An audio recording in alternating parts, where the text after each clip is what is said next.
Good grief, this OBS. See if I can hear myself. Audio check 1. There's the old man. Good morning, folks. How are you? So we're back at it again here. So let's see. See what we got here. There's nothing really to speak of because we have basically an empty Monday and Tuesday economic calendar. Later in the week we have PPI and CPI numbers, so they're face rippers. We have a bit of a premium gap opening here. So that's where we're at here with that. Just going to use the fib here and make it a little bit easier. And the open up here. And I'm going to add these back on.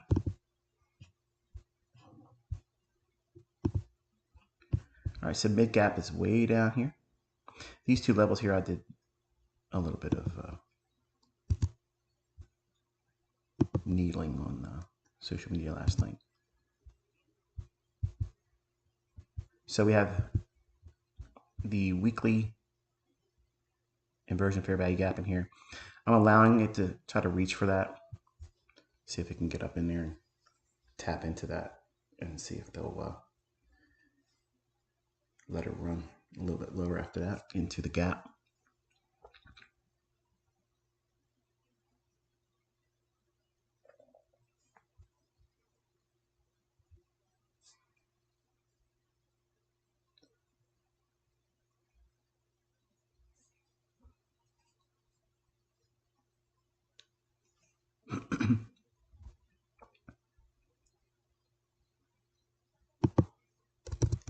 Drop down a 15-minute time frame.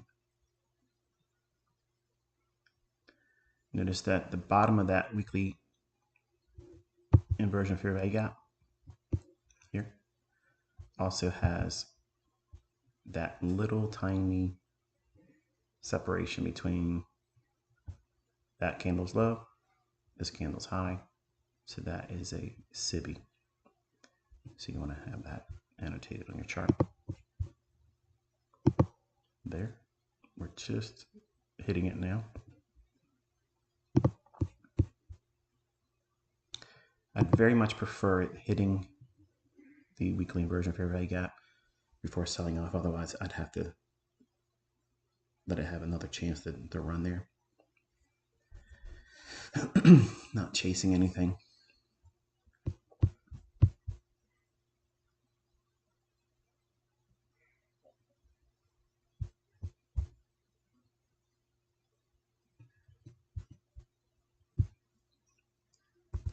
Did you have fun this weekend?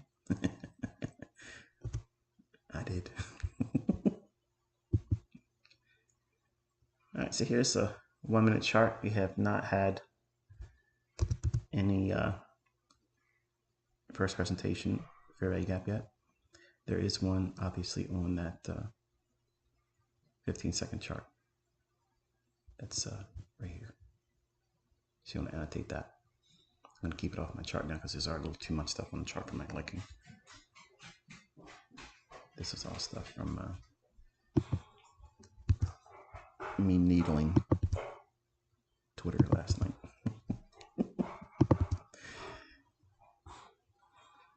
Hopefully I've inspired a bunch of you live streamers out here, or those that don't live stream, to come out here and play in the sandbox with us.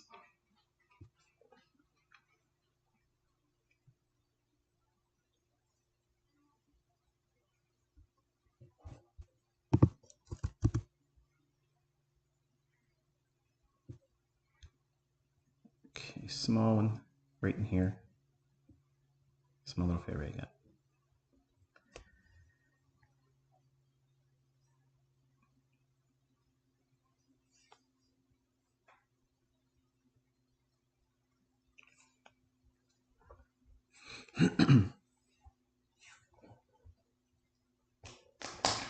Got a chance to sleep in today, actually.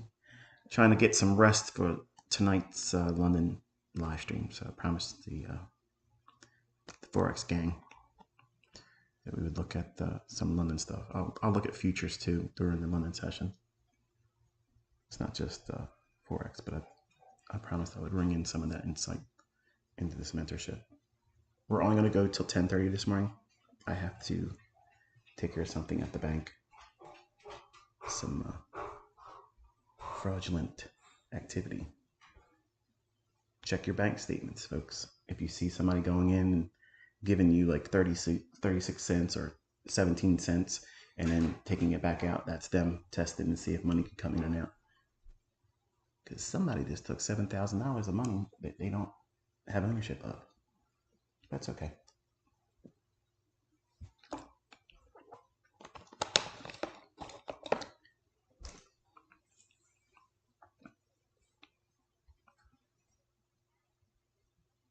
All right, so I want to see it run up into that weekly inversion fair value gap in that orange shaded area. That would also be another run above these highs in here. It's a little too blocky in here, too consolidated, even though it is a 15-second chart. We want to see some kind of disruption to the upside.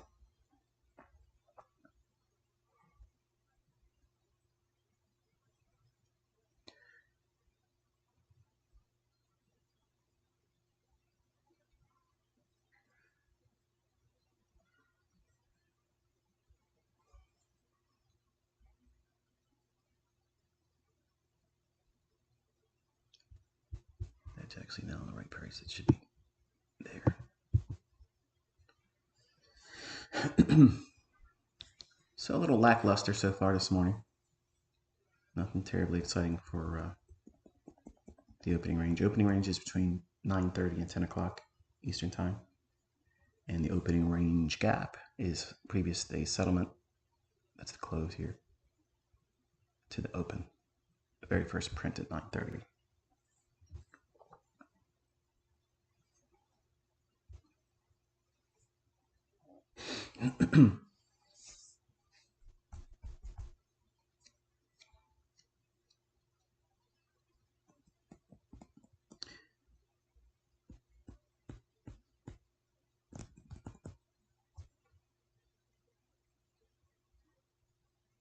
So when you have your economic calendar with the PPI and CPI number, and all you have to do is go to forexfactory.com or Econoday calendar or any other decent calendar, they'll show that those reports are this week, Wednesday and Thursday. And then there's an absence of any real news drivers on Monday and Tuesday. You want to try to find your trades. If you're going to try to trade and avoid all of the huge volatility that is introduced by those reports, you simply just trade on the Monday and Tuesday of this week. Not to say you can't trade post PPI and CPI number, because I certainly will be. All right, we just touched the bottom of that inversion fair value gap. Again, that's this up here, okay?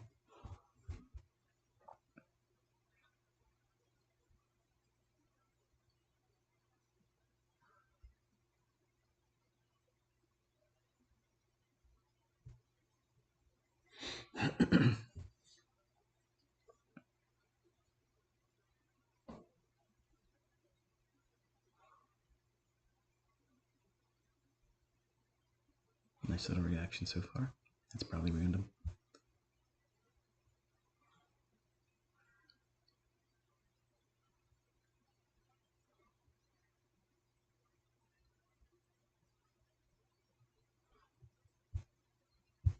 I'm just going to show the mid gap and have a little bit more real estate in the size of these candles shown.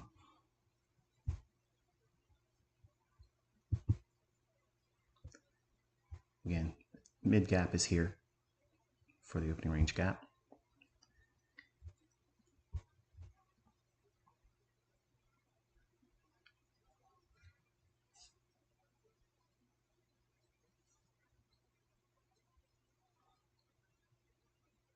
Watching the breaker here on the 1 minute chart.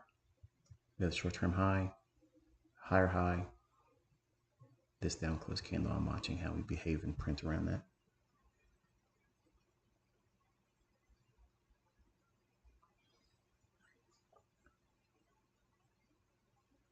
I'm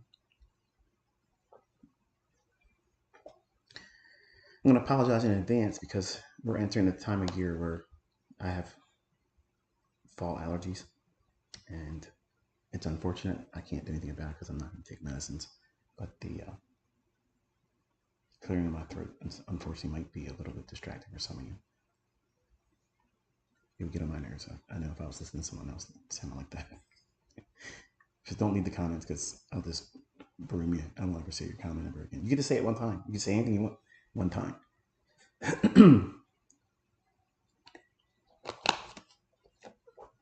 See how flat price is right now? Yes, it went up to a level we were looking for and anticipating, but it's just like not trying to do much. Even the 15-second. We're inside the SIBI here. Bear shoulder block.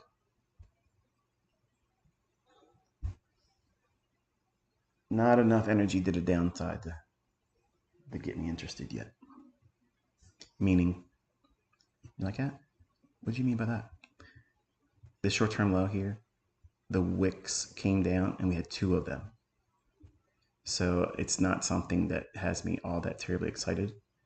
Meaning we could see one more punch into this high, a little bit higher than that. And then we'll have to see what the delivery is after that. Just relax. There's plenty of setups this week coming. Plenty of them. No need to rush out the gate to get the first one that comes in the first 10, 20 minutes. Not on a Monday. Not with a week like we're getting ready to see. I'll see all kinds of movement. If you come out here and you waste your ammo and your mental fortitude on less than optimal conditions, it just makes it harder for you to be in when the market's really giving it out for free. Well, maybe I shouldn't say for free, but a lot more easier price delivery, a lot more fluctuations in prices you can work and navigate in. Again, this chart over here is a 15-second chart. Here.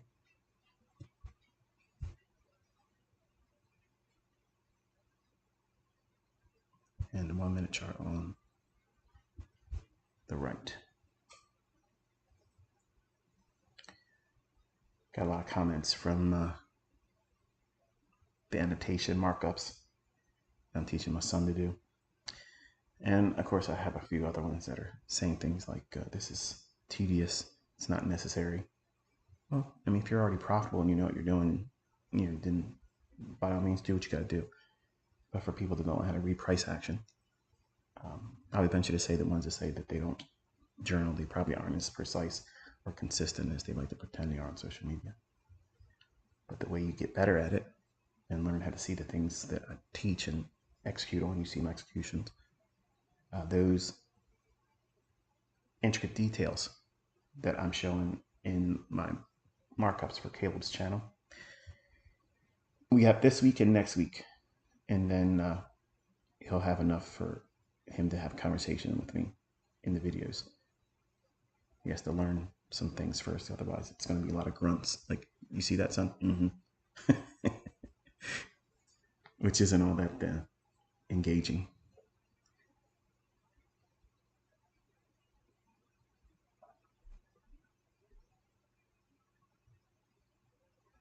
So you want to kind of like note any kind of anxiety you're feeling right now, or any kind of unwavering excitement about wanting to be in something right now. That's usually are not aware of what you're looking for. You're just trying to, like a dog. Like my wife, she takes the food bowls out. As soon as they hear the metal clinking together, they immediately drop whatever they're doing, and they're like, "Okay, I gotta get ready to run in here and get something to eat." And that's usually what FOMO feels like for a trader that doesn't have a model, doesn't know what they're looking for, and just because these candlesticks are flicking up and down, there's no setup here yet. So you just have to sit still, let it come to you. one of the best exercises you can do for yourself is to physically sit still the first 30 minutes. Even if there is an ideal setup that you may identify or recognize, sit still. Don't do anything. Engage price after 10 o'clock and do that for a few months and just really take inventory on how you feel. Are you feeling impulsive? Are you feeling reckless? You feel like you want to gamble? Those are wonderful observations to discover about yourself early on before you start trading with real money, because those are the very characteristics that will undo you and prevent you from finding success. But not enough's been taught about it. I mean, Mark Douglas' book and other people have touched very, very lightly on trade psychology and what are catalysts for people to go on tilt. How do you prevent it? What skill sets do you have to develop and muster before you end up in that situation where you have regret? And it's by journaling and tape reading. And anytime you feel impulsive or anxious that you're afraid you're going to miss something, take a screenshot of the chart. Take a screenshot of it and then annotate that with simple words like anxious, feeling reckless, feeling impulsive. And then at the end of the session, what would that be like for index trading? It'd be noon, New York local time. And then look and see what price did actually after that moment. And you'll see many times what you were fearful of that you were going to miss wasn't even in the chart at all. And it desensitizes your whole, like, this pursuit. I got to catch something. It goes away after you've conditioned yourself to say, look, I've been here before. It's just me wanting to do something. Even on a 15-second chart, which usually is very, very fluid for me. I can find a lot of setups on. It's still just looks like a picket fence at the neighbor that doesn't take care of his yard. It's all tattered looking in here. I'd like to see it displace lower here. Admittedly, I'd like to see that because we have now had a body come down below the breaker, which is this down close candle here. I'd prefer to see it start to make a move lower and work towards these lows here. Because if we can get between here, let me outline it. Because if we can go between this low and the upper quadrant of the opening range gap, which is here,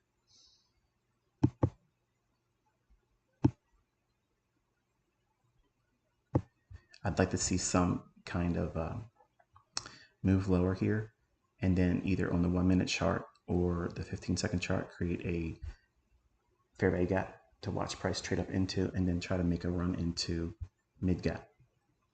That's all I would look for today. And then if it wants to close more of the gap or go higher, so be it. But when I'm looking at price and I want to kind of frame up a setup that I'm willing to sit and wait for, that's what I would be looking for today. I would not be interested in chasing it going higher. We have too much of a gap opening higher. They're building a huge premium, and we're taking it back to a weekly objective, which is that orange shaded box up here. All of that range is a weekly inversion fair value gap, and it's big. So I don't want to be up in here, trying to go long after we've opened up with such a large gap opening. I'm much more comfortable waiting for it to price in whatever premium it wants to put in price. I'm not willing basically to pay an exorbitant price for NASDAQ, especially on a day that there's no news until we get to Wednesday and Thursday. So that's a little bit better delivery. See how the bodies are like butted up and at the bottom of it, and not just a wick. That's what I was saying about the break over here. I didn't like that there because while it did go below it, when we have such a premium opening, meaning that this is where Friday's settlement price is here, and the first print at 9:30, the opening bell, that's your first traded price. The difference between that is so large, it's already built in an expensive price. So I'm not willing to buy that, and I'm comfortable letting it go. It's like anything else.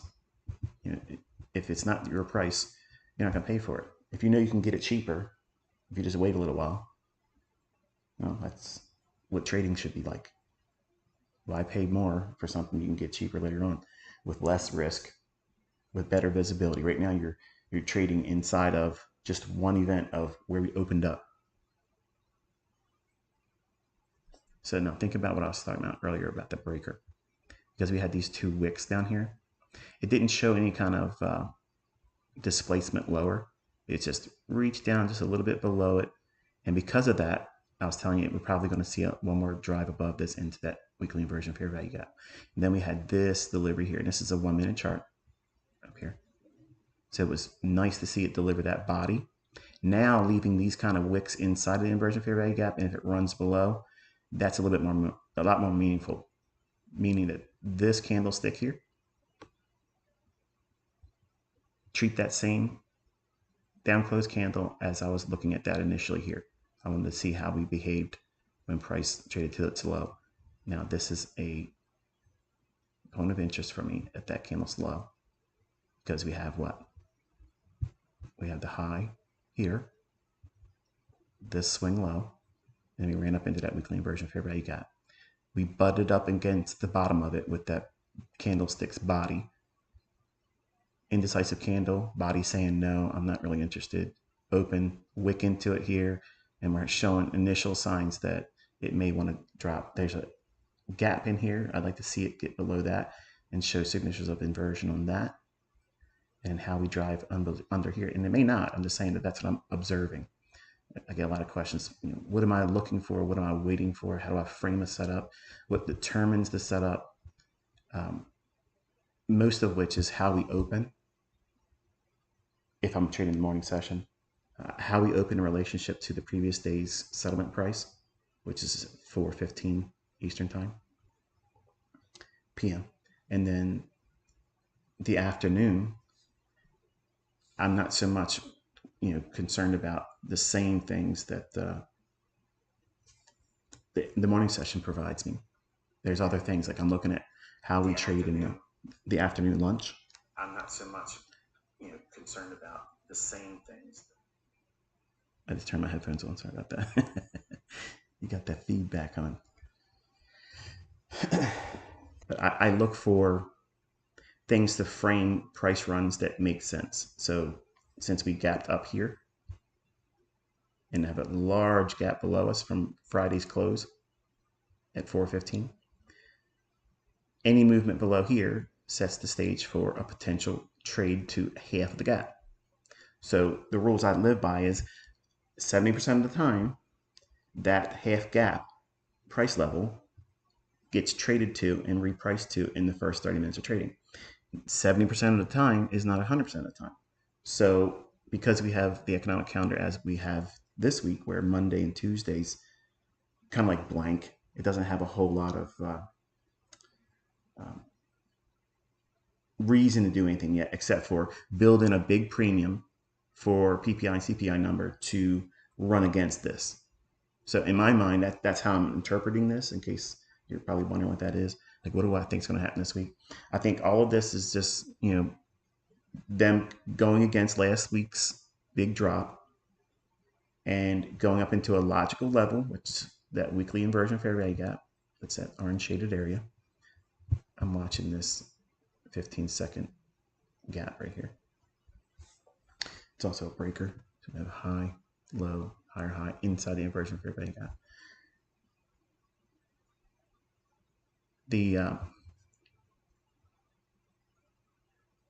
The absence of anything on the economic calendar Monday and Tuesday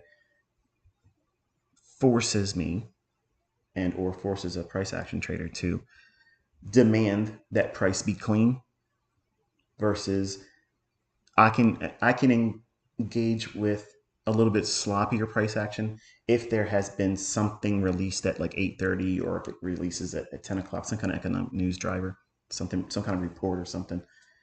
Basically like a smoke screen. That's why I call it an injection of volatility. It's an invitation for people to come to the watering hole. Okay.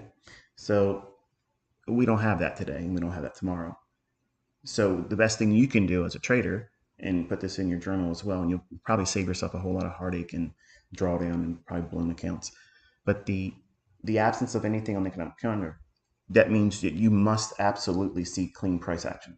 Just because you have a high impact or a medium impact news driver does not mean you're going to have clean price action.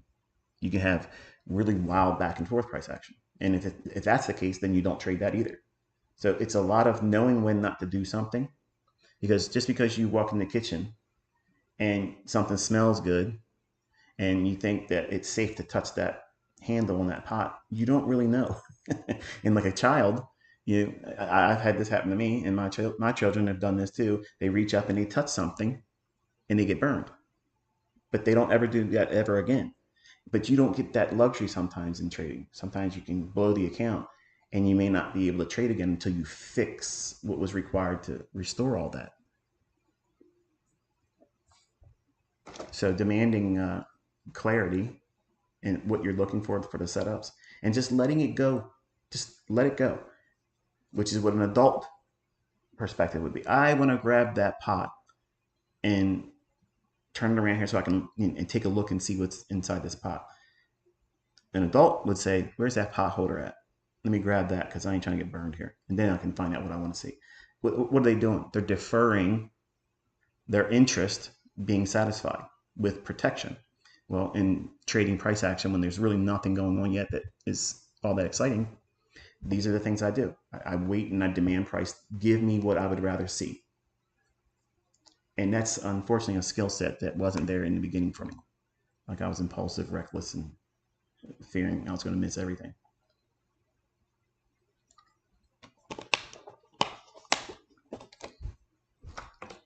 If it don't make sense, don't do it.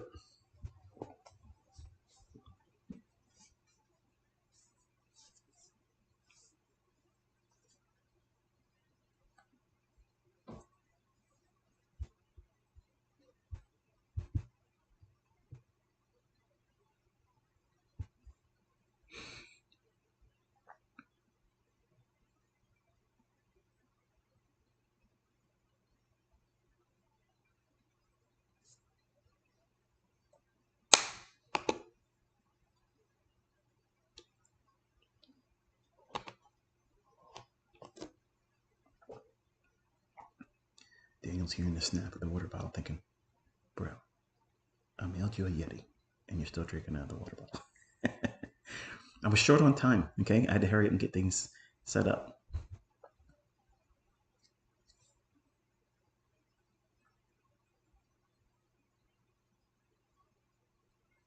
All right, so now think about what we've had so far this morning.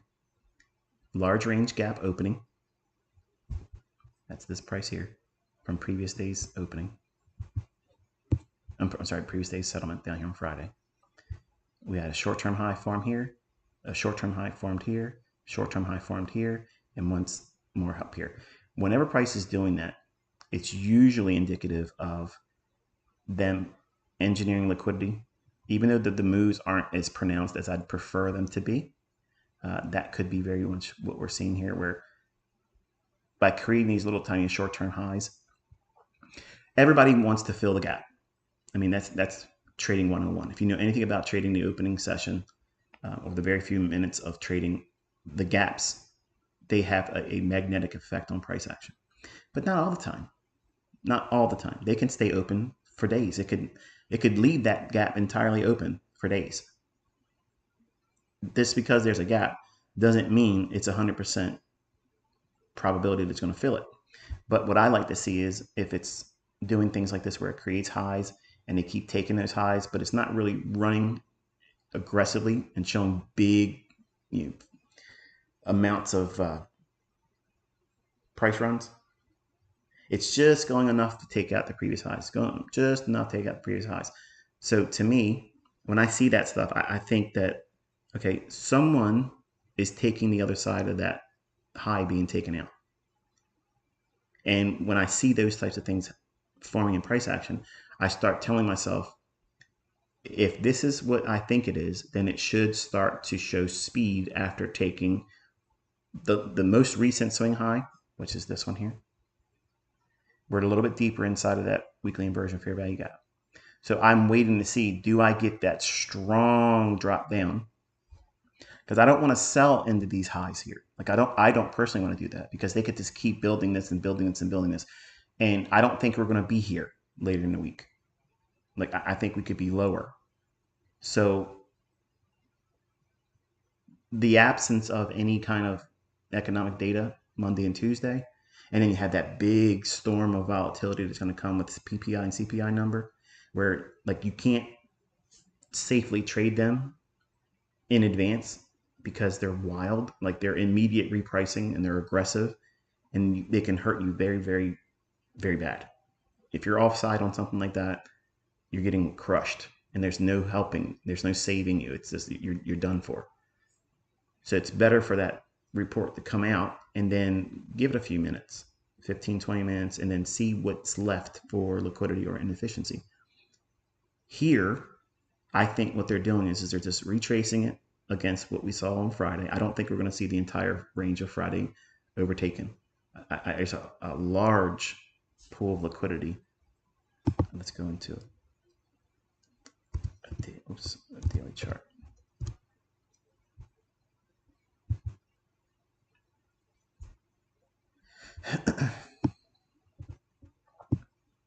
See these lows here?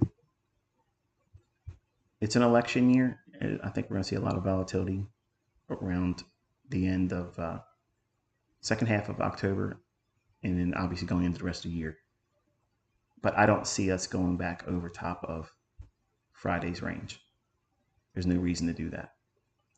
But we can dig deeper into this weekly inversion fair value gap, which you see here. This is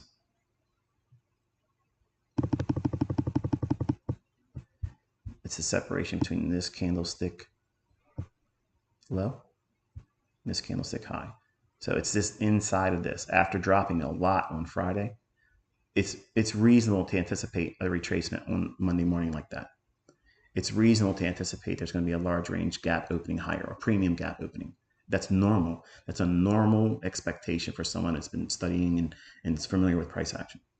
But you have to be cautious, because this is a lot of range just to get to the midpoint of that, which is here. So it's trading to 791. It could trade another 100 points higher. And I don't want to try to be aggressive and try to sell short, because I think I'm seeing, oh, they ran buy stop, so now it's going to reject lower. I got to see other things. And when I'm watching how prices are creating these short-term highs, I'm weighing out, how does it deliver after it does it? Is it quickly trying to get away from it? Because if it's not, then it's probably going to keep pressing higher. And you don't want to try to sell short on a day where it's just, even though there's a large range gap opening and everybody wants to see the gap fill, like that's the natural tendency for people that want to trade or day trade. They want to see this gap fill in. They want to see that. But what if it doesn't? And you just keep trying to sell short. I've done that as a 20-year-old. I did a lot of that in the bond market when I was first trying to learn how to trade it.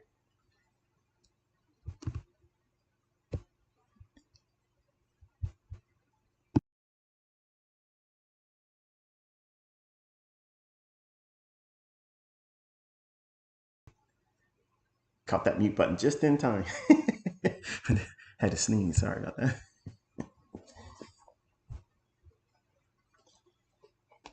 So one of the best things you can learn how to do, Caleb, is to just sit still.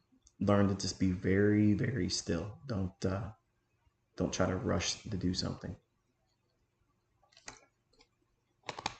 You make more money doing little or less, and you certainly keep profits longer by doing less. Doesn't sound like it should be like that, but that's exactly what it's. That's the truth.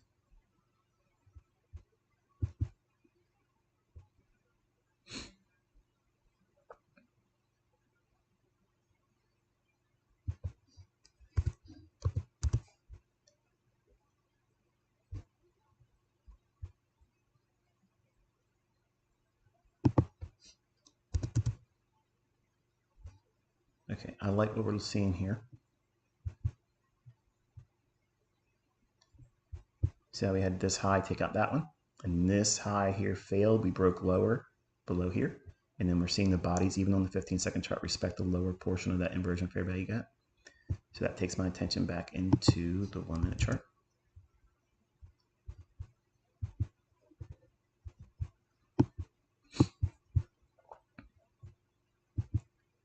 Learning to manage the fear of missing out is like,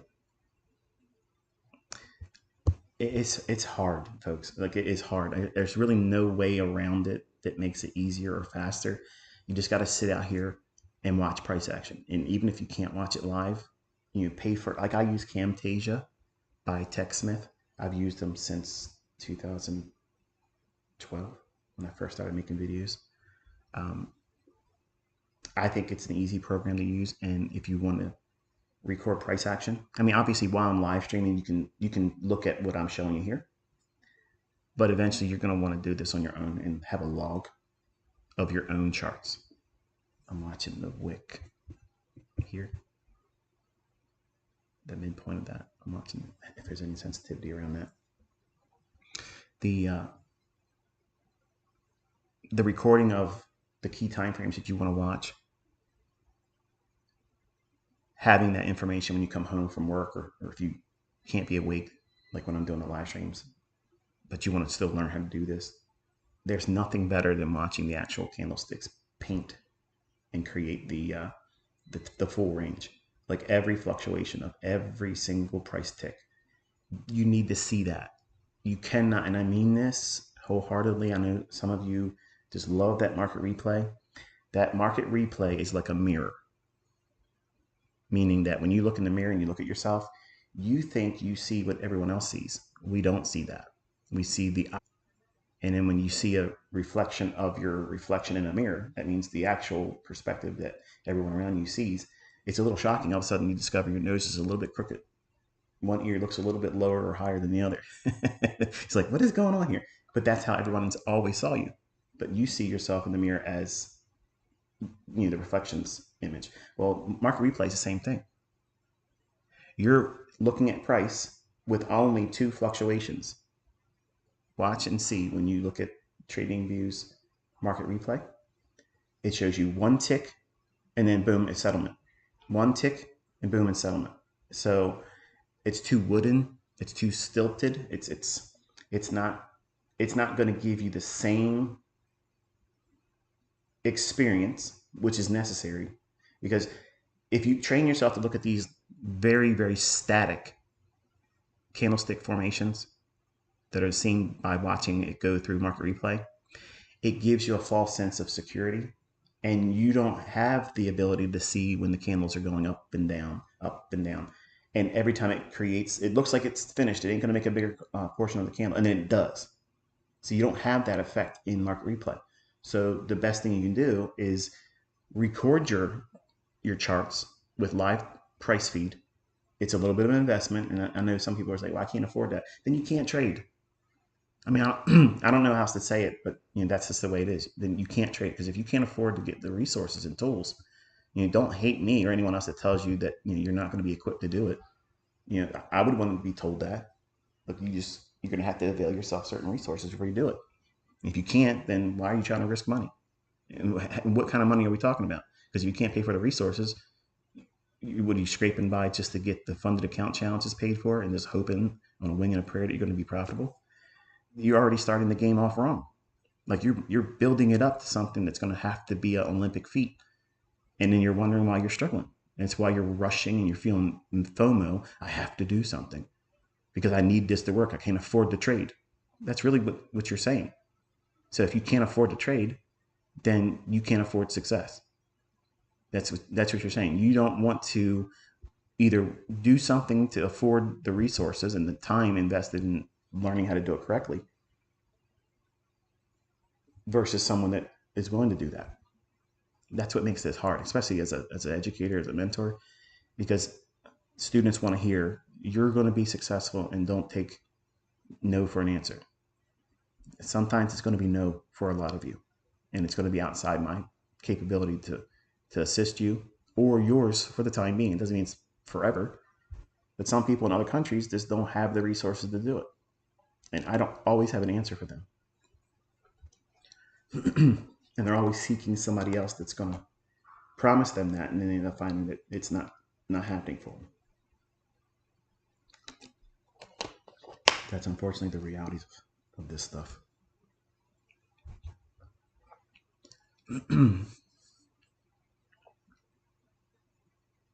So anyway, what I was saying earlier, as we were breaking down here and we were working off of this, I wanted to go back to that 1 minute chart, and I wanted to see how we were going to use this candle. Remember that high, that low here, didn't even get down to it. So we weren't even get down to the body of that candle or even make an attempt to go below it. We do have sell side building below these relative equal lows here, here, large liquidity resting below here. But now imagine if you were trying to sell short, thinking that, okay, it's taking the stops, it's taking the stops. Now it's really taking the stops. But that gap, it's got to fill it, it's got to fill it. I hurt myself a lot doing that. Eventually you learn that this is not something I am not willing to buy it. This thing can go up to 18,900 today. You know, I don't care.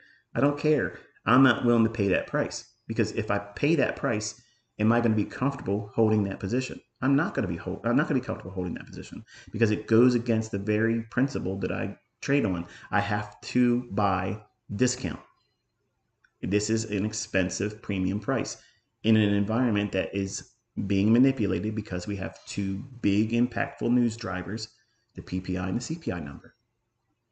And for a new student hearing that, it sounds like, well, you're just making excuses because you can't buy. I can tell you where it created the setups, and you can see them yourself. I'm not willing to take that trade. And I get a lot of that question a lot. Like, how do you filter out the times where you want to be a buyer or seller when prices is doing certain things? Like, for instance, it opens and just keeps inching a little bit higher, inching a little bit higher. I'm not willing to take that. But I'm willing to wait for the ones that work, that yield $100,000 and selling short on the 1 minute high of the day and trading all the way down to a deep discount. That's the stuff I'm willing to wait for. I'm waiting for very surgical, precise things to align. And if they're not there, I'm not here to try to do something for the sake of impressing every live stream. Like that's not, I'm teaching my son. This is not a, I'm going to show you how smart I am. That's not what that is. The trade executions videos, that's what they're for. They're for that. That's what that's for. But when we're in here watching price action and I'm trying to teach you how to manage yourself, manage your expectations in fear of missing moves. There's nothing to fear. There's literally nothing to fear. There's no regret about missing any kind of move. If it doesn't make sense and if it's too expensive, why buy it? If it doesn't make sense and it's too cheap, why sell short? It's very simple logic. It's not complicated, but that's what I live by. I live by that principle. And anyone else out there could be taking trades. And I'm sure I have students in here. I have people probably on the other end of what I teach that's outside of what I teach, basically. And they may be doing something else, but you didn't see them take $100,000 last Friday. And you ain't going to see them repeat it as much as they want to say so in the comment section. I was on Twitter. Not one of them said, here's where I'm going to do it. It didn't happen. A lot of hush on Twitter. Patrick Whelan was the only one talking. He wanted that engagement. How you doing, Pat? Hope Hawaii is lovely today.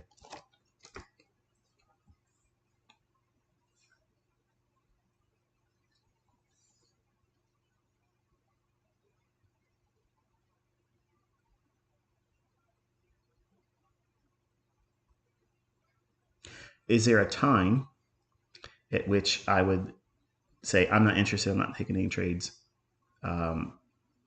given the current, like the way it is right here? We had a large gap opening, and it's just digging into that weekly inversion fair value gap.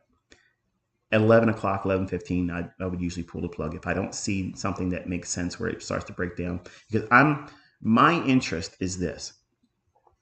I only need it to get into this area here. I don't even need it to get down to the mid gap. Like, I don't need that, because I'm certain that if we can get below this low here, it will give me a fair value gap. It'll give me a bearish order block. It'll give me a small bearish breaker. It'll give me a institutional order flow entry drill. It's something that I can key off of, either on a 1 minute chart or a 15-second chart. And that difference between this candle's low to 3/4 or half of the distance between the upper quadrant and the lower quadrant of that opening range gap. That's what I'm sitting comfortably waiting for. And if it keeps going higher away from me, fine. I don't care. I'm not losing any money. I don't have any anxiety. I have zero anxiety. My pulse is literally probably 60 beats or lower. I have no sense of urgency at all. None. And your trading needs to be like that. If you're watching price, or if you're trading and you're hearing yourself, or you're feeling yourself, a lot of sympathetic sigh, you're doing all that, what you're doing, that's your body's involuntary response to stress. And when you want to bring yourself down real quick, if you're feeling stress, find a way to find yourself into a yawn. And if you're not physically doing a yawn, pantomime one as best you can. Stretch your arms out and do a yawn. And what that does, it immediately resets your nervous system. Perfect example. I see it all the time with my dogs. And if you have a dog, watch them now. I'm gonna teach you something here. I'd like to see it break down in here. Now, this turn, I'm gonna see it make an attempt to get through that, and then if it does, we'll watch and see if we can get into here, because this is the area where I'm hunting. I don't care about being all the way up in here. It's not necessary. But if you have a dog and the dog goes to its bed or wherever it wants to rest, watch what it'll do. It'll lay down, and then it will always do this. Every single time the dog will do this, it'll go. And it's 3-4 seconds, it's asleep immediately. What's it doing? It's resetting its nervous system. It doesn't know it wants to do it. It's just been created by God to do that. It's designed to do that. Well, when we're tired, what are we doing? We're forcing ourselves to stay awake. And then what is our body doing as a response to that? You yawn. Just that, I already feel even more relaxed. If you don't believe me, try it. If you're having anxiety, if you feel like you're missing something, you're having FOMO, stretch yourself. Think about how good it feels to yawn. It's very relaxing. It's satisfying. But what's actually happening is your vagus nerve is being stimulated, which is a nerve that runs down from your brain behind your ear, down inside your neck, and it lays literally like a web across all of your major organs. So when you're stressed, it affects all your major organs. And that's why you feel terrible when you're in an anxiety attack or panic. And then you start feeling the body symptoms that cortisol, which is the chemical that's released after adrenaline, is in your bloodstream. And the whole time, if you don't have coping mechanisms to counteract that, you're not going to trade with a clear mind. You're not going to be able to manage your emotions. You're not going to be able to manage the physiological stress that you're placing on yourself. And if you continuously stay in that, you will eventually have heart attacks. You'll have strokes. You'll have things that are going to make you physically ill.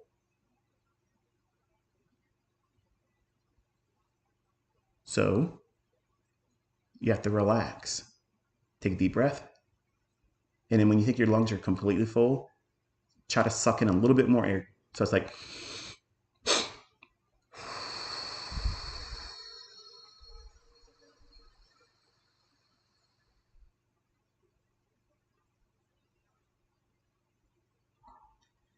that's the emptiness.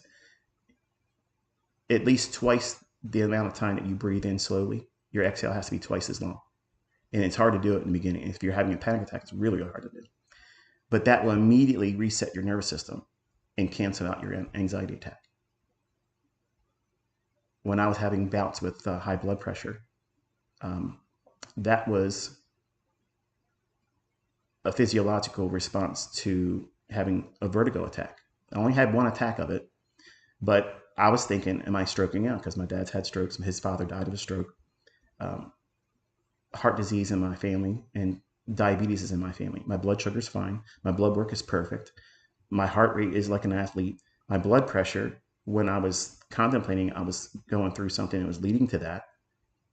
My blood pressure was skyrocketing high, like dangerous levels.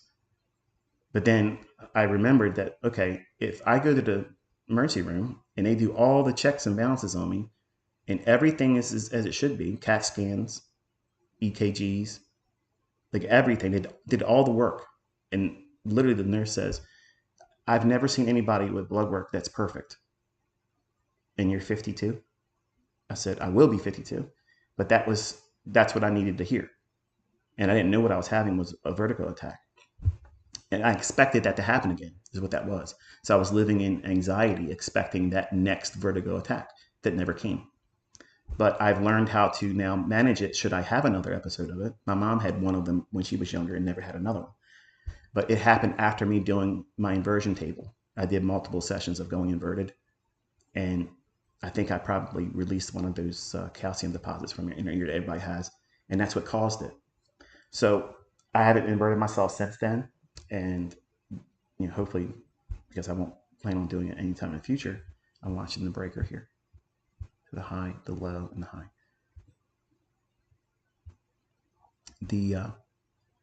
The anxiety of wondering, am I feeling the effects of being older? And it's my body really, because I wore my body down a lot with stress as a younger man.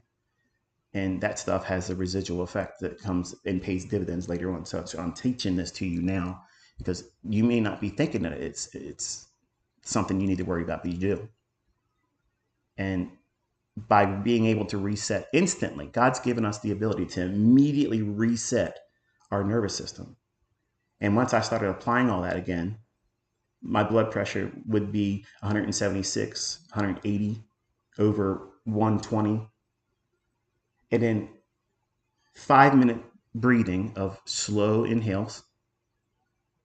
When you feel like your inhales at its fullest capacity, then try to suck in a little bit more in and hold it 4 seconds and then release it. It has to be at least twice as long as it took you to inhale. And it's not easy to do. It feels like you ain't breathing enough, but you really are. All right, we're digging down into that low now.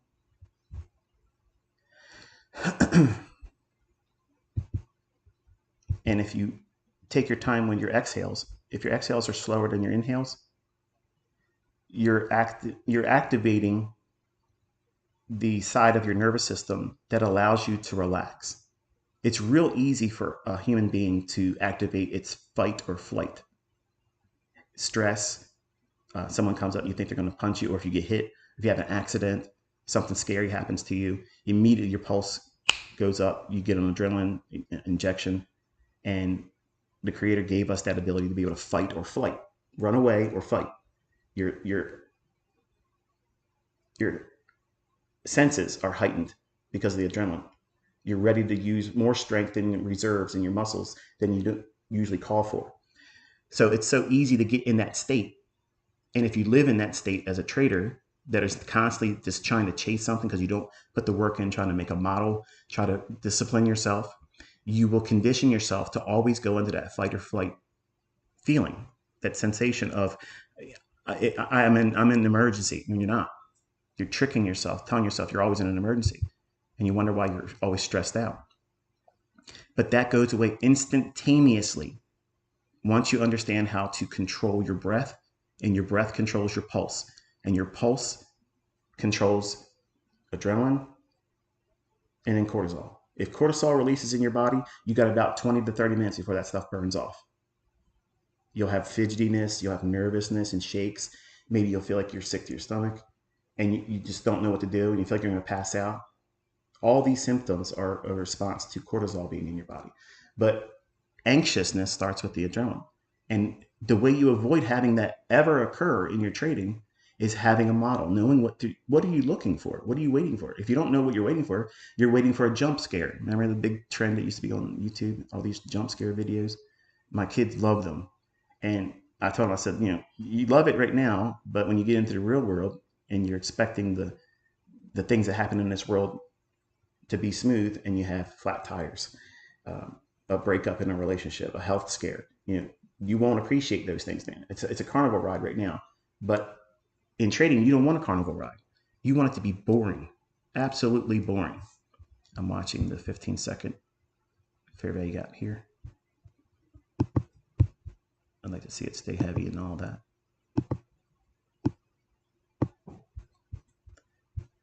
But you have the ability to reset your nervous system, and it cancels out any anxiety. Because you have to first stop the pumping of the adrenaline, and you have to stop the cortisol releasing in your bloodstream. Cortisol is your stress hormone. You keep pumping that into your body every single trading day, you're going to have heart disease. You're going to have hardening of the arteries, because when cortisol is released in your bloodstream, the way your body repairs it is it lays down cholesterol inside your arteries and your blood vessels. And if you keep doing that, and on top of that, you eat unhealthy, Chipotle, you eat all this fast food garbage, you don't eat clean, you are going to have health deteriorate. And you want to be able to sit here comfortably and calmly, not worrying about what you should be doing, because you should already know what you're doing. Waiting for a setup that's based on logic that you've worked on and framed, without any necessity about being right. Being right is not what my goal is. I'm not teaching you to be right. I saw somebody on Twitter give this real long, bloviated explanation or expose about what they think about I'm teaching, or how I trade, or how I try to cultivate the mindsets of my students. I'm not teaching you to be right. In fact, I've said the opposite. It's not important about being right. It's important to be in control of yourself, and it's important to know what your model is. Know it in a written form. Know what it looks like graphically, like a diagram. What does it look like in price action? Draw it out. If you can't draw it out, then you don't know what it is. You can't recognize it. And it may not look exactly like it would in price action, but to someone that trades, we would understand exactly what that is. But someone that's not a trader wouldn't understand what you're drawing. But controlling your breath and controlling your thoughts, if you're constantly telling yourself, I'm going to miss a move, oh man, I'm losing all the time, this isn't worth it, why am I putting myself through this? You're basically telling yourself you're in an emergency. And why are you surprised when you have adrenaline dump in you, and then you have cortisol release in you, and then you start feeling the physical symptoms of a full-blown panic attack? Trust me, if you've never had a panic attack, it's a very scary feeling. But as soon as you know that it's just that, and it's not something like a medical emergency, you can immediately turn it off. And you have the easiest way to stop it is slow your breath. Your exhales have to be at least twice the length and time that your inhales are. Slow it down. You can do things like box breathing. The best thing that I do for me, and box breathing doesn't work for everybody, but I usually do a 4 to 5 second slow inhale. And then when I feel like I have my lungs at full capacity, I do that one more little sniff to get the last piece of emptying space in my lungs, and I hold it for 4 seconds. And when you first do it 3 times, there you go. That's what I'm looking for right there. Now, we can watch below this low. I'm going to change that to a blue one. We can see it over here on the 2 different time frames. So this line here, this blue line, is this line here on the 15-second chart over here. And this is the upper quadrant of the opening range gap. That's this over here on the 1 minute chart. See that? Isn't this good? This is good information. And there's no books out here with this stuff. They're not going to tie it together with trading and how to manage yourself. That's why I said that there's no good trade psychology book out there. As much as everybody loves Mark Douglas's book, it's good for what it is, but it doesn't do it for you, really. Not really. It didn't do it for me. Let's say it that way. I think it's more fair statement for me to say it that way. And then we'll annotate the mid gap here.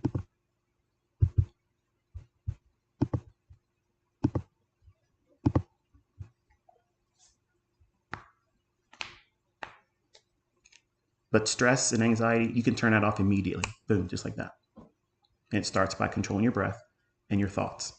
While you're slowing your breath down, you're thinking positive. You're reminding yourself that there's no emergency. Nothing's forcing you to take a trade today. You don't have to take a trade today. You don't have to do that. You don't have to trade every fluctuation. You don't have to do that.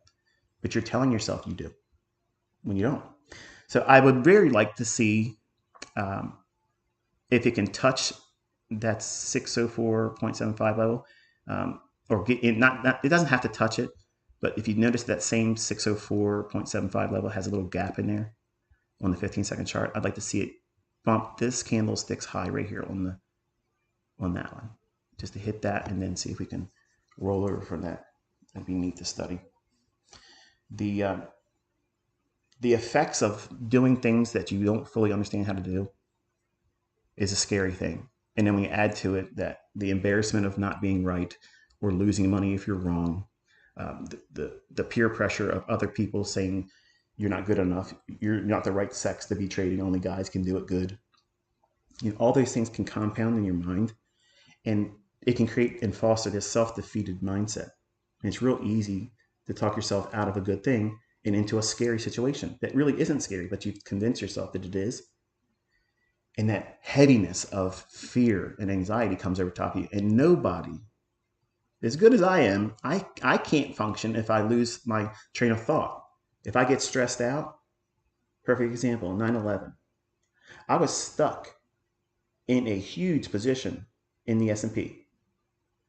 And I was teaching an individual how to trade through internet relay chat. His name was George Lux, and he's a photographer. He lived in Virginia. I don't know if he still lives there now, but that's an inversion. I'm sorry, not inversion. That's a institutional info entry trail right there on the 1 minute chart.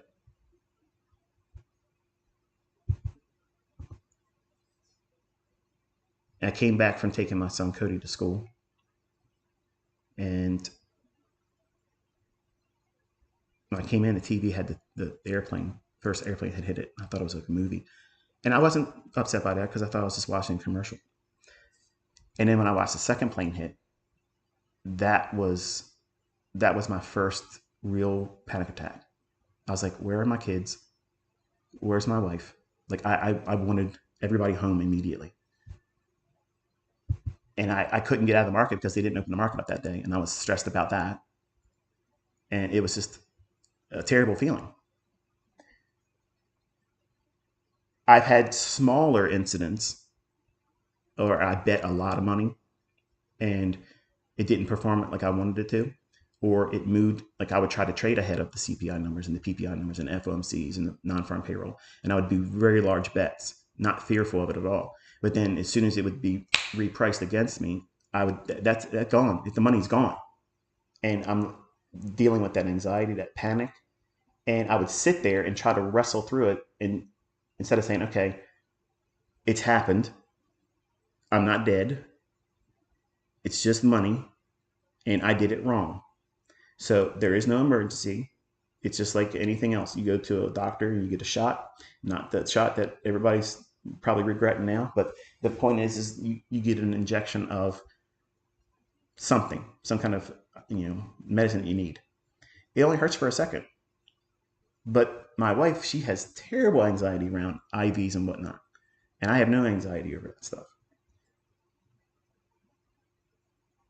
The level of fear and FOMO that you're going to feel is going to be directly related to the expectations that you hold over yourself. If you want extremely high output and results, and you're not equipped with a model, you're not equipped to have a well-rounded model that you can anticipate seeing and forming, and you know when it usually forms, what time of day does it form, how does it behave in price action. If you don't have those things, your anxiety is going to be through the roof.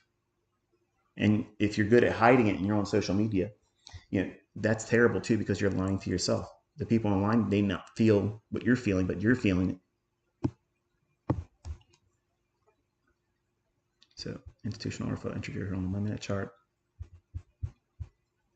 Watch this little section right in here. It's all part of this move here. I like to see the second lower half of that. Keep price at bay. See if it stays heavy, and then we can see if it runs down into the mid gap.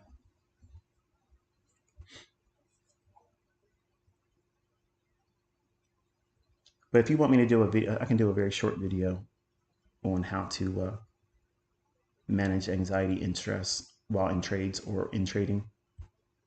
It's very, very useful information. I just don't I don't have another person out there I can point to and say, go watch this guy or gal. It's a collection of things. I learned things from a woman named Lucinda Bassett, Attacking Anxiety. I bought her whole course. It was kind of expensive back in the day, but you can read her book. You can go to the library actually and get it. Now you have to pay for it. But the information and the coping skills I learned in that book helped me know that there was a way out of living with it. But when you start putting yourself in high stressful conditions like trading, like it's bound to happen, and you may not even realize that it's anxiety. You just feel overwhelmed, and it's terrifying the first few times that it happens. The very first time you feel like you're dying, and then the second time feels like this is going to be worse than the other time it happened, and that feeds that whole experience and makes it worse. And it's a terrible thing to live with it. I lived with it for a long time, and it developed into agoraphobia. I was afraid to have any stimuli around me. It made me close up, and it caused my relationship as a father and a husband. It was horrible. It was very, very horrible. Watching that 15-second chart here, we have institutional order flow entry drill here, and mid gap is down here.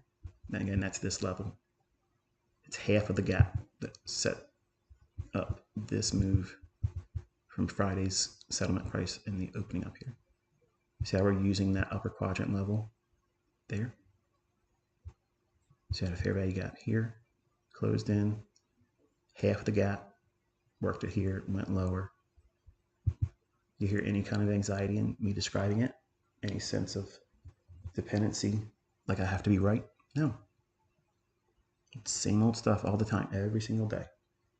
And when you realize that these things can repeat, you know how to wait for the setups to form, and you control yourself.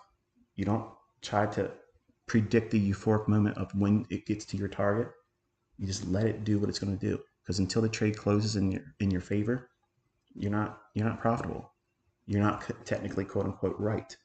So trying to live in that moment where you're watching a level that you're hoping it gets to, try not to live in that moment ahead of its delivery. Because what you're trying to do is you're trying to escape the uncomfortable uncertainty of, is it really going to go where I want it to go? You have to be indifferent to it. You got to just relax and let it go where it's going to go. That way, if it's going to give you indications that it's not going to go, you're going to be more receptive to it. You'll be able to see that versus hoping and praying and panic and just, it's torment is what it is. When you're in a winning trade and you don't have a model, that's torment. And if you've ever had a time where you made money, either trading real money or a demo account or a funded account challenge or funded account, any degree of where your outcome is being measured for the basis of being right or wrong with monetary reward or clout associated to it, you have a vested interest in being right at the end of it. And your target, your take profit, is that report card. It's the measurement of you being correct. And if you hold your trades to that measurement every single time while you're in them, versus is the market doing everything that would allow me to trust this continuing? That's what you're constantly feeding yourself. Is it doing everything that is indicating that it would still be okay despite it not going as quickly as I would like to see it go to?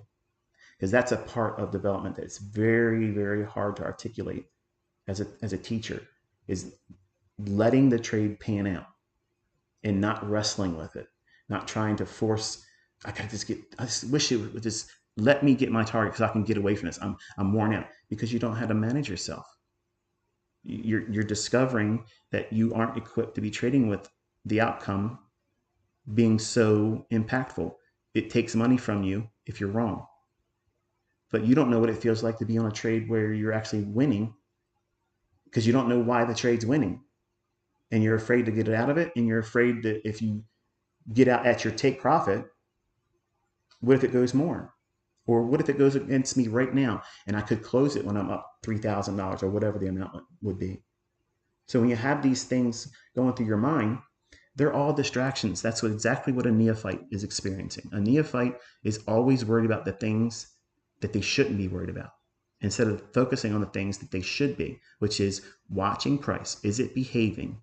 Is it supporting the underlying narrative that puts you into the trade? Now, if you start at square one where you don't have a model, you just impulsively chase price, then you shouldn't be surprised that you have anxiety. You shouldn't be surprised that you're uncomfortable being in the trade, because you don't know what you're looking for. You don't know what you're waiting for. You're not looking for anything that you've measured in the past. So why should you have any surprise about why you're feeling uncertainty that's now turned into an adrenaline release, and then now cortisol released, and you're in full-blown panic, which paralyzes you? You ever have that? It's called the gambler's numbness. You've lost a lot of money. You're at the verge of blowing your account. You're blowing your funded account, or you just did. And if you had more money in the account, you'd still trade again and not feel anything. That's a terrible experience to be in, because you completely unplugged. The rational thinking part of you is just like it's almost like being catatonic. You're just pushing the button. You don't care what the outcome is. You just feel like you have to push the button. That's insanity as a trader. I've experienced that a lot as a 20-year-old. I was in shell shock when I lost lots of money that I didn't have. I didn't have that kind of money. I had to work very hard to get these things scraped up to put into those accounts. And when I blew them, it was bad. It was really bad. And I didn't have the skills I have now. I don't have the ability to wrestle into subjection the intrusive thoughts, the what if thinking. What if it does this, and what if it does that?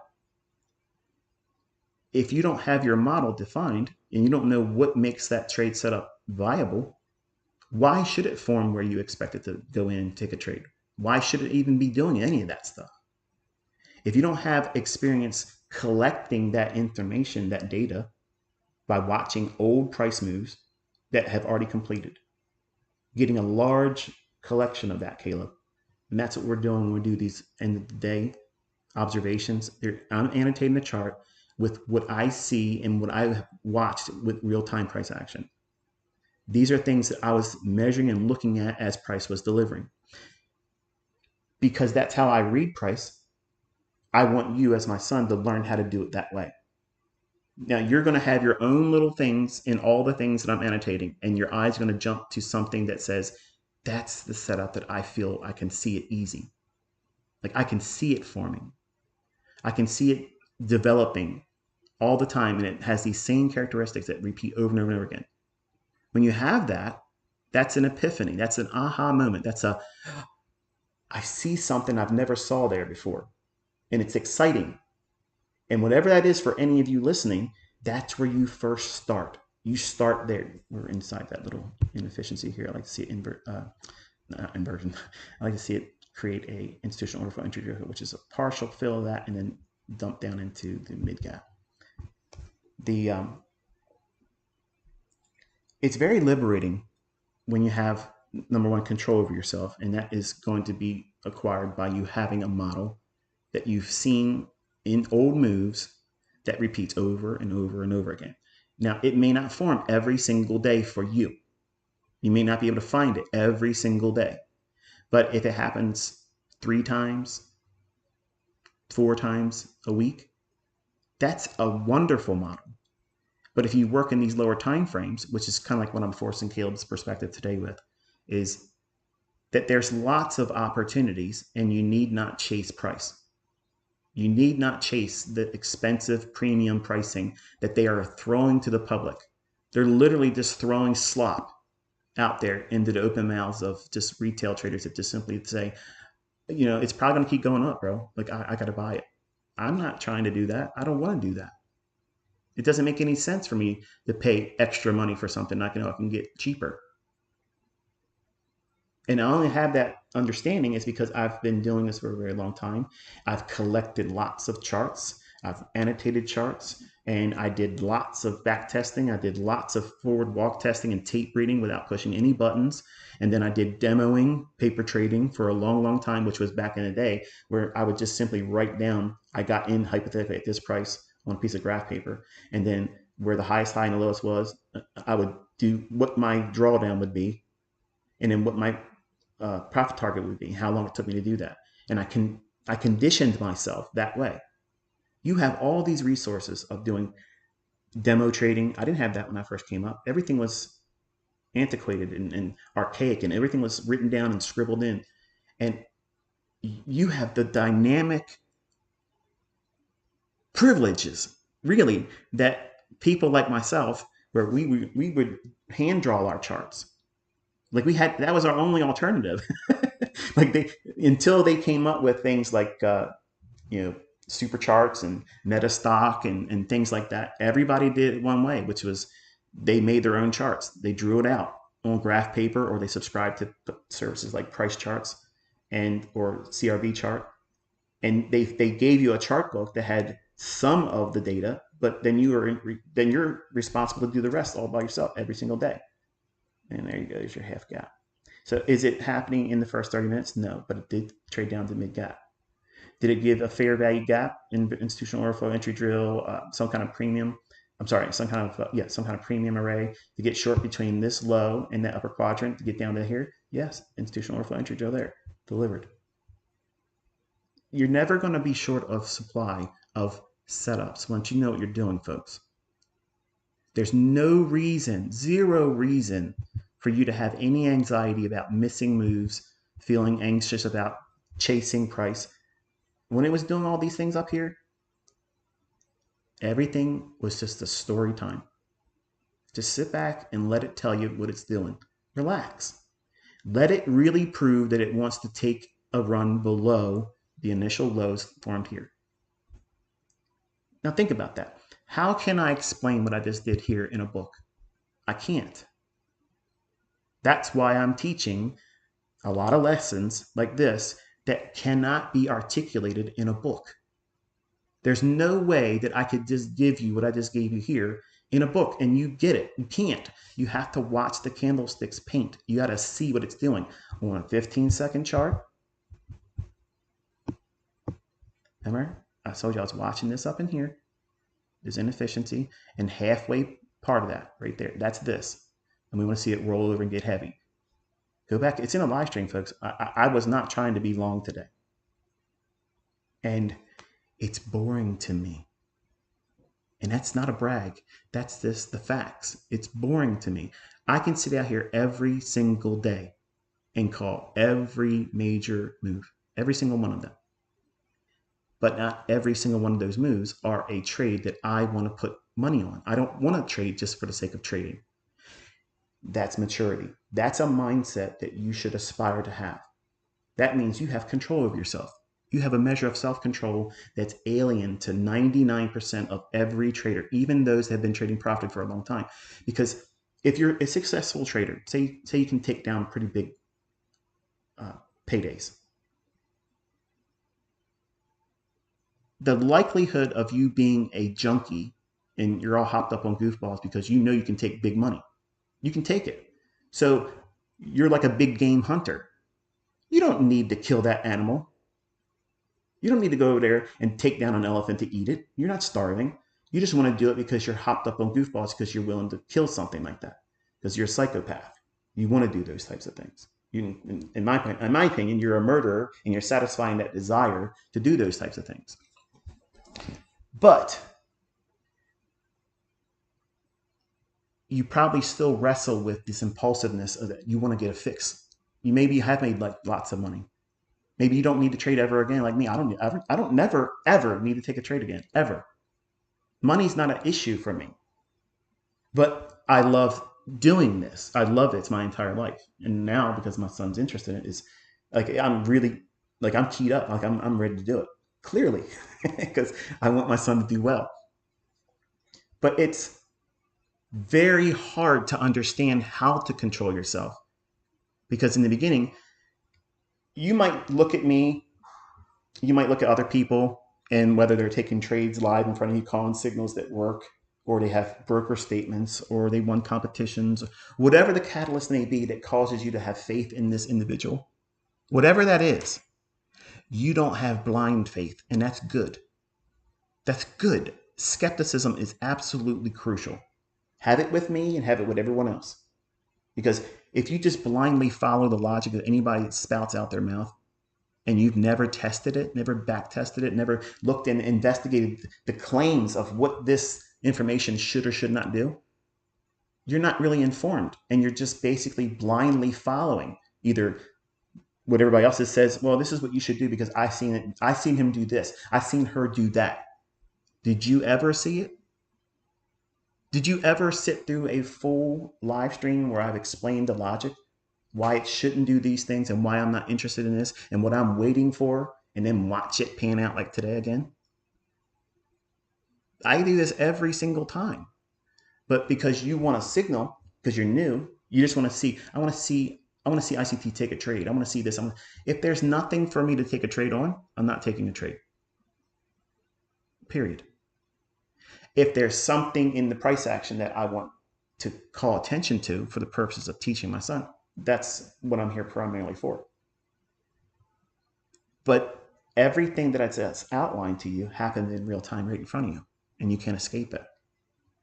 And it's for your edification, Caleb. It's for you to understand that are you going into this to be in control of yourself, or are you going to let the ebb and flow of what the markets take and give to you dictate how you're going to behave and how you're going to think? Because if you're going to let them do that, you're going to be in a sea that is nothing but storms and waves, and you're never going to be at peace. That means you're never making enough money. You're not taking enough trades. You're not risking enough because you're constantly doing what? You're trying to satisfy that itch that never is quenched. Contrast that with, I'm going to wait for my setup that looks like this and it forms around this basis. What am I talking about when I say that? Well, what did I explain to you today? We had a very large range gap opening. I'm already past my time, but I'm going to see if I can get done by 11 o'clock. I also know, just let me take a moment to say this, and I appreciate all of you that have left the comments. Initially, I thought you were just complaining to me, saying the videos are too long and blah, blah, blah, blah. I understand now why the specific requirements for some of you that the videos not be too long. And plus, Caleb said this is a lot, Dad. Like he comes home from work. He doesn't have the ability to go through all of them each day, so he's lagging behind. So because he said so, that's why I'm pulling back the time. Also, in addition to, I wasn't aware that YouTube doesn't do closed captions after the video goes over like 3 hours or something to that effect. So I'm going to try to be diligent about keeping them at 90 minutes or less.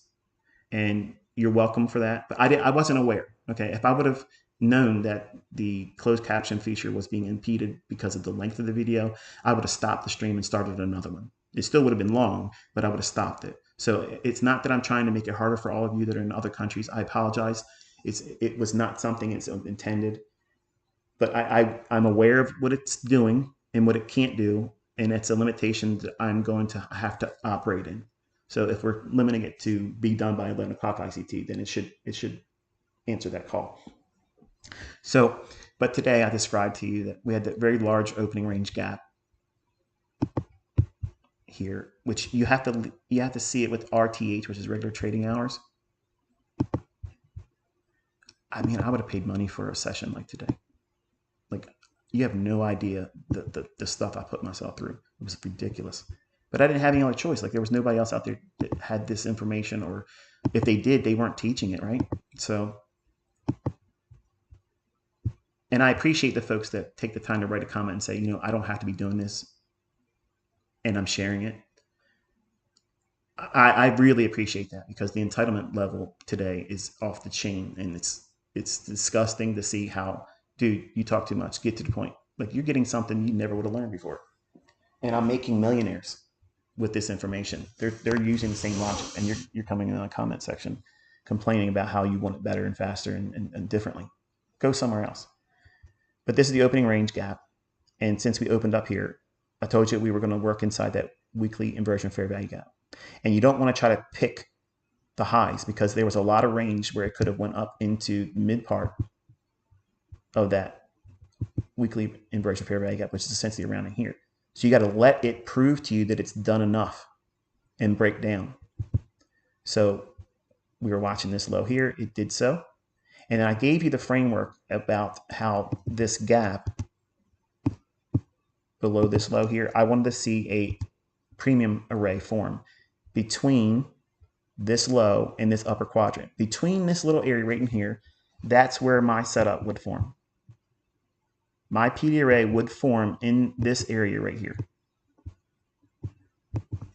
Institutional order flow entry drill. Over here, it breaks lower in that area, comes right back up in here, boom. And I told you when we were right there, go watch the live stream during the 10:30-ish to 10:36 time. I said, I'm watching this right here. When I do that, whenever I say when I'm watching something during the live streams, that's a wonderful opportunity for you that are watching live or when you watch the old recording. Stop and pause the video and screenshot that. Think about what you see in price, what it might do after that moment, Caleb. And you got one of the best learning opportunities because it's like, okay, freeze frame, boom. Why is he interested? What should it do? And then, like I said, at that time, I said, we want to see it roll over from there and stay heavy and work towards that mid gap. Does it do it? Look at the bodies. Look at the bodies, how it behaved inside that little inversion fair value. I'm sorry, why am I saying inversion fair value gap? See that little volume imbalance there? We have to make sure we keep that there as well. There's that halfway point. That price is 18,583.75. What's that candlestick's high right there? 82.50, 84.75. So 1 point, 1 handle above. That's the only heat that had by watching that mid level of that civvy. And it rolls over. All live in front of you, explain to you the logic. That's where the setup's going to form. So tell me how you're going to do that with Wyckoff or supply and demand. You don't know when your setups are going to form. You have to wait for them. I know where my setups are going to form. I know what the algorithm's going to do, how it's going to book price. I know all those things. But I have to let it do its manipulation. I don't want to force myself to be in something. I told you, this is all building in a premium. It's engineering liquidity. Every time it made a new high, someone's taking the other side of that when it stops being taken. So buy stops above this high are absorbed there. Shorts, smart money are selling that buy stop. And they're buying a breakout, retail. Who wants to be the other side of that? Smart money. They're selling to those buy stops here. And then above here, boom, they're selling short to those buy stops again. All of this is building in a premium, and they're selling it to the public. I'm waiting for it to get down to here to give the setup to trade down to the mid gap. And there it is. Small little retracement, digging down. So now you want to look at the lower quadrant. And then I'm going to close the stream out, okay, because I've overstayed my welcome. Here's the lower quadrant. So you want to watch and see, does it trade into that price level right here? But if you want to leave a comment, I read every comment, even though you guys can't see them. I see them. Rude ones or people that are just stupid. I just make you invisible to me. You think you're leaving comments and you'll see your comment, but I can't see them and no one else can see them, obviously. But if you want to see a video, I can't promise I'll do it during the week. I might do it this coming weekend if you all have an interest in it. But if you want to learn how to manage your stress while in trading and how to keep yourself from having panic attacks and also how to keep yourself focused so it prevents adrenaline effect or cortisol effect, these are all real things. And if you ever traded long enough, you felt that you probably didn't understand it, but it's absolutely 100% controllable. And you can be like a Buddhist monk. Like you're impervious to it. Like you're completely devoid of all of that anxiety and what if thinking. And I could probably do it in a 30-minute video. It's not a lot. It's a lot of preparation mindset wise and some breathing techniques and things to focus and how you are supposed to reset your nervous system. And it can be done instantaneously, like bang, just like that. Like it's instantly corrected perfectly. And to me, in my opinion, I've been doing it for 32 years and having gone through extreme anxiety, it is one of the most worthwhile investments in discovering skill sets that any trader should have in their repertoire, because you are going to feel stress. You're going to feel stress in the trade, or you're going to feel afterwards when you lost a lot of money. And if you focus on that stuff, it's going to mess you up and you won't progress further efficiently and correctly. So if you, like I said, if you want to have something like that, just give me a comment saying, please, lay it on me.